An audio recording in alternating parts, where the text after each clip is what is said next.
नमस्ते मास्टर। मैं कमलेश शर्मा मध्य प्रदेश भोपाल से आप सभी का हार्दिक हार्दिक अभिनंदन वंदन करता हूँ, प्रणाम करता हूँ। गुरु शक्ति को, विश्व शक्ति को प्रणाम करते हुए ग्रेट मास्टर लाहिड़ी महाशय की गीता का हम वाचन करते हैं। मास्टर, अभी तक हमने 2 अध्याय जिसमें विषाद योग और सांख्य योग को जाना। अब हम अगले चरण, तीसरे चरण में प्रवेश करते हैं कि लाहिड़ी महाशय अपने भक्तों को क्या बताने की कोशिश कर रहे हैं। कर्मयोग की अद्भुत व्याख्या। कर्मयोग के बारे में अपने भक्तों को ग्रेट मास्टर लाहिड़ी महाशय क्या बता रहे हैं। जो साधक कूटस्थ का दर्शन कर उसी में लीन हो जाए, वे सभी प्रकार की शंकाओं से अलग हो जाता है। उनके मन में किसी प्रकार का द्वंद्व या संदेह उत्पन्न नहीं होता। ये कूटस्थ का दर्शन हम कैसे करेंगे साधक? यहाँ लाहिड़ी महाशय बता रहे हैं कि जब स्थिर सुखासन में हमारी आसन सिद्धि हो जाती है तो आगे के जो आयाम आते हैं, यम, नियम, आसन, प्राणायाम, प्रत्याहार, धारणा, ध्यान और समाधि, तब जाकर हम इड़ा पिंगला के मंथन से जब सुषुम्ना द्वार खुलता है तो हम सुषुम्ना द्वार के जरिए इस कुटस्थ का दर्शन करते हैं और हम उस स्पेस में पहुंचते हैं जिसे समाधि कहा गया है। यहाँ पर उसी कुटस्थ के थर्ड आई एक्टिवेशन की बात की जा रही है। ऐसे साधक ही प्रकृति ज्ञानी कहे गए हैं, यानी वो नेचुरल प्रकृति से सीधे जुड़ जाते हैं, इसलिए उनको प्रकृति ज्ञानी कहा गया। आत्मकर्म कर, यानी प्राणायाम करते करते अपने आप में ही मग्न, तन्मय रहना, मस्ती में रहना, मस्तों की अवधूत बन जाना यथार्थ ज्ञानियों के लक्षण है, क्योंकि उनकी फिर अन्य किसी चीज में आसक्ति नहीं रहती। ये बात वास्तविक में यथार्थ साबित होती है। हम जैसे जैसे आध्यात्म मार्ग में आगे बढ़ते जाते हैं, हमारा मन शांत होता जाता है और हम उस धारणा में प्रवेश करते हैं। और धारणा जो है, ध्यान की धारणा ही समाधि की अवस्था में ले जाती है। जिस वननेस फीलिंग की बात की जा रही है, जिस आत्मा आनंद की बात की जा रही है, जिस ब्रह्मानंद की बात की जा रही है, फिर हम उससे नीचे नहीं आ पाते। जो समस्त प्रकार की शंकाओं से निवृत्ति पा गए वे ही निष्ठावान है। ईमानदारी से वही निष्ठावान है। साधारण, यानी जो साधारण मनुष्य है, वो लोग मानते हैं कि ज्ञानी, त्यागी और नैष्ठिक अलग अलग नियमों के नाम है, पर सच्चाई ये है कि ये सब एक ही अवस्था प्राप्त साधक के विभिन्न लक्षण। यानी इसी साधारण देह में उस अवतार को हम कैसे अवतरित होता हुआ देखते हैं कि एक साधारण पुरुष भी धीरे धीरे भक्ति करते करते, साधना करते करते करते अपने आप को तपाकर वो अवस्था प्राप्त कर लेता है और उस कुटस्थ के दर्शन आसानी से वो कर लेता है। और ये कोई कठिनाई की बात नहीं, बहुत ही सामान्य नियम के चलते, जैसे हम अपनी दैनिक दिनचर्या करते हैं, थोड़ा सा समय सुबह निकालिए, थोड़ा सा समय दोपहर में निकालिए और रात्रि, पूरी रात्रि आपकी है, जिसमें आप गुणा के साधना भी कर सकते हैं। हम इस गुणा के साधना के बारे में और डिटेल में आखिरी में हम बात करने वाले हैं। आगे बता रहे हैं, विष्णु का अर्थ है सतोगुण, इसलिए हमारे ग्रंथों में भी विष्णु को सतोगुणाधिष्ठात्री देवता भी कहते हैं। कंठ यानी गले से लेकर और मस्तक, आज्ञा चक्र तक सतोगुण का क्षेत्र है। ये बात हकीकत है कि जैसे हम साधना करते हैं तो मूलाधार से हम जैसे जैसे हम साधना करते हैं तो मूलाधार से हमारी शक्ति जो है ऊर्ध्व गति की ओर बढ़ती है, यानी सेक्स सेंटर के बाद नाभि, नाभि से फिर हम हृदय चक्र पे आते हैं और हृदय चक्र से हम मस्तिष्क, लेकिन विशुद्ध चक्र से और ये आज्ञा चक्र का जो सत्यलोक माना गया, इसी को विष्णु लोक कहा गया। जिस कर्म से हमारा प्राण इसी सत्वगुणी क्षेत्र में स्थान पाता है, उसी कर्म को करना ही विष्णु की वास्तविक आराधना करना है। इसी कर्म को प्राण यज्ञ, प्राणायाम करना यानी प्राणों का यज्ञ करना, यह प्राण कर्म ही कहा गया। एक ही बात है, जिसे करने से जीव के सारे बंधन छूट जाते हैं। बाकी अन्य कर्मों के करने पर भी कोई बंधन की संभावना फिर बनी रहती है, फिर हम उसकी आसक्ति में फंस जाते हैं। प्राण कर्म करने वाला ही यथार्थ देवता।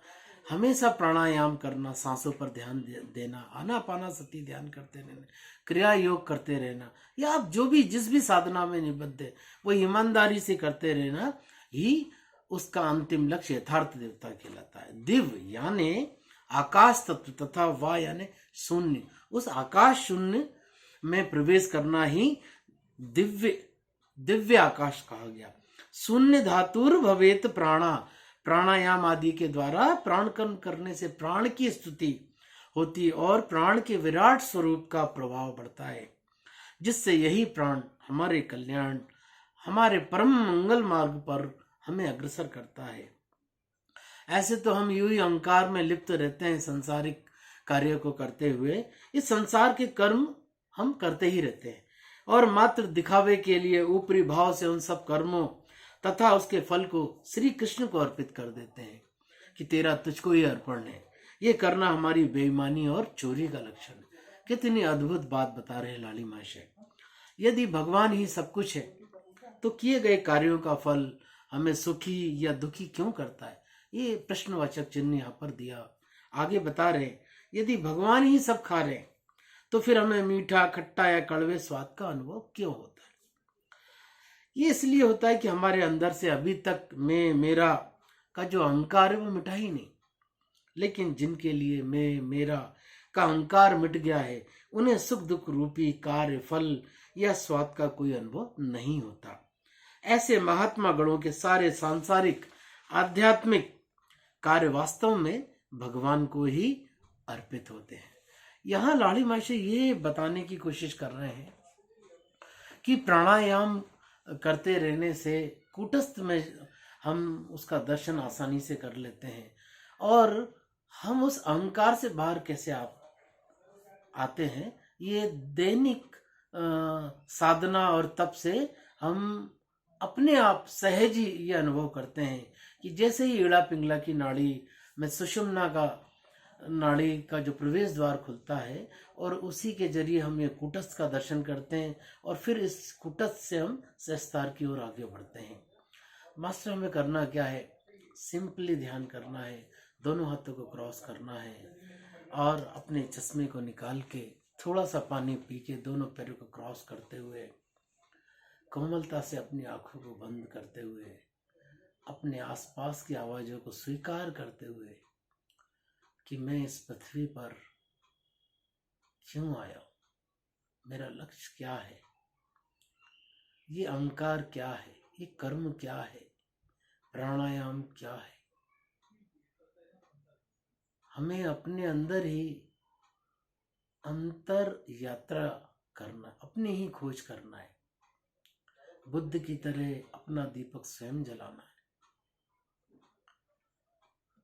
धीरे धीरे सिर के बाल से लेके अंगूठे तक सारी इंद्रियों को शिथिल करते हुए रिलैक्स हो जाइए,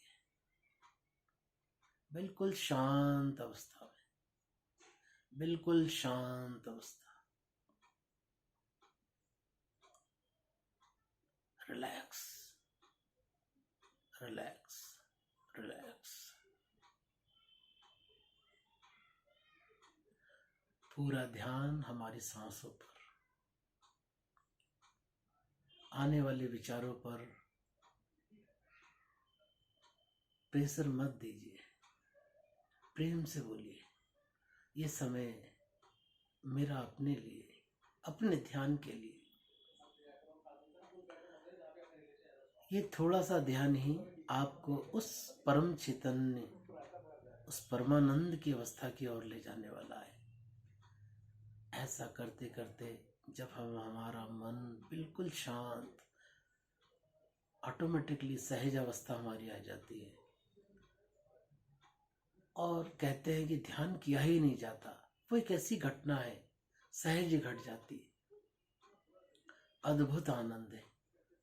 ऐसी अवस्था को परमानंद की अवस्था कहा गया, वननेस की अवस्था कहा गया। 1 मिनट शांति से अपने भीतर ही रहे, रिलैक्स। बिल्कुल भी हिलना डुलना नहीं, स्थिर सुखासन ही आसन सिद्धि। रिलैक्स रिलैक्स, बिल्कुल शांत हो जाइए, नीचे से लेकर ऊपर तक, ऊपर से लेकर नीचे तक। इसी अवस्था में आती हुई सांस, जाती हुई सांस को हमको देखना है सिर्फ। इसी को विपस्सना कहा गया, इसी को स्वदर्शन क्रिया कहा गया, इसी को क्रिया योग कहा गया, इसी को आनापानसति ध्यान कहा गया। सहज मार्ग, सरल मार्ग, बिना किसी शरीर की क्रिया के सहज अवस्था में बैठना ही उस परम मूल चैतन्य को पाना है। मास्टर हम ही सृष्टि करता है। जैसे ही हमको बोध होता है तब पहली बार हमारे ही मुख से पूरे संसार को अपने में हम पाते हैं और पहला शब्द निकलता है अहम ब्रह्मास्मि, अहम ब्रह्मास्मि, अहम ब्रह्मास्मि।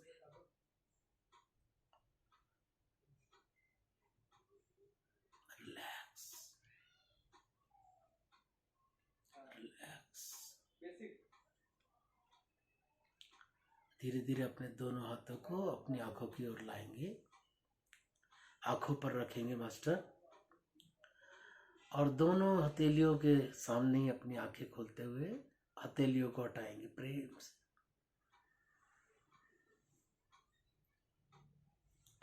Thank you master.